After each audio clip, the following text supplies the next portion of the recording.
নমস্কার, আমি অঙ্কনা ঘোষ। আজ আমার নিবেদন রসায়নের সূর্য, লেখক মাননীয় সঞ্জিত বারুই মহাশয়। একটি দুরন্ত ছেলে, নাম ফুনুতার। দুষ্টুমি ছাড়া কোনো কাজ নেই আর, বেজায় অমনোযোগী পড়ার বেলায়। কম বয়সী মাতায় দিলেন পাঠশালায়। পাঠশালায় গিয়ে হলো আরো দুরন্ত, পালিয়ে গিয়ে আড্ডা খেলার নেই অন্ত। বন্ধুদের সাথে নিয়ে বনে বাদারে গাছে উঠে বসে থাকা পাঠশালা ছেলে। গুরু মহাশয়ের ধমক, কঠোর শাসন, কোনো হলো না তবুও কোনো উন্নয়ন। বনেদি পরিবারে এ কেমন সন্তান, জমিদার পিতা জানলে যাবে সম্মান। সব জানিয়ে পিতাকে নালিশ করলেন। গম্ভীর না হয়ে পিতা মৃদু হাসলেন। বয়স তো সবে 5, দুষ্টুমি করুক না, একটু বুঝলে তবে করবে পড়াশোনা। গুরু মহাশয় বললেন খুব অবাক হয়ে, খেলে যে ছোট ঘরের ছেলেদের নিয়ে। ছোট বড় প্রভেদ নাই বা জাগালেন। আত্মকেন্দ্রিক মন নিয়ে কি বড় হয়েছেন।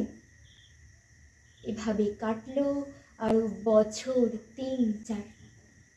সত্যি হলো বাবার কথা, দুষ্টুমি নেই আর। পড়া পড়া আর পড়া, শুধু সারাক্ষণ। উঁচু ক্লাসের বইও পড়ছে এখন। এই বয়সেই তার রাত জাগা শুরু। অবাক হলেন তার সেই শিক্ষাগুরু। বাবা বললেন, বেশি ভালো ভালো নয়, পড়া খেলা ঘুম সব কিছু করতে হয়। কিন্তু বাবা, বই দেখলে পড়তে ইচ্ছা করে।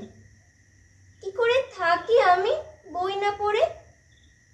শরীর খারাপ হবে 2 দিনেই পড়লে, একটা বই না হয় 10 দিনেই শেষ করলে। রাজি হলো ফুনুতার বাবার কথায়। ভর্তি হলো এবার সেই কলিকাতায়। সব কথা ভুলে গিয়ে পড়া সারাক্ষণ, রক্ত আমাশয়েরও করলো আক্রমণ। ভগ্ন হলো চিরতরে সুস্বাস্থ্য তার, তবু থামে না মনে যে দৃঢ় অঙ্গীকার। পারদ কিভাবে করে যৌগ গঠন, শুরু হলো গবেষণা নিয়ে রসায়ন। মার্কারি নাইট্রেট আবিষ্কার করেন, ওষুধ কারখানা নিজ হাতে গড়েন। বেঙ্গল কেমিক্যাল নামে আজ খ্যাত, বাঙালি বিজ্ঞানী তিনি। কি নাম বলো তো? তিনি আর কেউ নন, প্রফুল্লচন্দ্র রায়। ছোটবেলা কাটে যার পাড়ায় পাড়ায়। সকলের সুখ দুঃখ দেখেছেন বলে গড়েছেন ত্রাণ শিবির বন্যা খরা হলে। নিজেকে বিলিয়েছেন সমাজ সেবায়, রোজগারের বেশিটাই দানে চলে যায়।